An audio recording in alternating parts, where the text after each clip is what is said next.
Toată lumea știe sau crede că știe cum se acordă primul ajutor.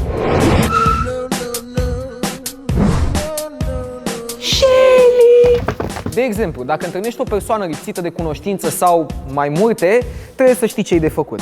Le pui pe bancheta din spate și fugi? Nu. Le faci respirație gură la gură? Nici. Trebuie să știi 3 lucruri înainte de a trece efectiv la treabă. În primul și în primul rând să nu ai nicio ezitare înainte de a acorda primul ajutor. Foarte mulți oameni se tem să facă acest lucru de teamă să nu facă și mai rău. Nu există așa ceva. 2. Trebuie să te grăbești, pentru că fiecare secundă contează. Fiecare secundă poate însemna o viață salvată. Și 3. Nu ezita să suni la 112. Cel mai bun mod de a o face este să formezi numărul și să dai pe speaker în timp ce începe efectiv manevrele de prim ajutor. În primul și în primul rând trebuie să vedem dacă victima are puls, dacă respiră. Pentru a face acest lucru, trebuie să deschidem haina, îi punem o palmă pe frunte și îi ridicăm așa cu 2 degete bărbia. Dacă victima respiră, în momentul ăsta vedem cum toracele se extinde foarte mult. Perfect, respiră. Asta e o veste foarte, foarte bună. Uite ce trebuie să facem în continuare. O să-i punem o mână așa, o să luăm cealaltă mână și o să-i punem aici la obraz, o luăm de piciorul opus și o tragem pe o parte așa.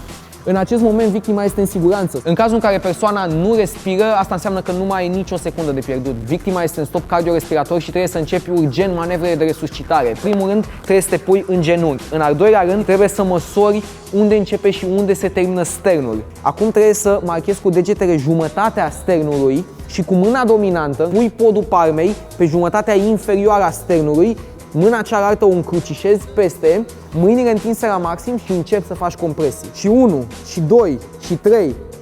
În cazul în care victima își revine, poți să-ți vezi de treaba ta, faci o poză frumos, elegant. În cazul în care continuă să nu respire, trebuie să continui compresiile până când apar salvatorii.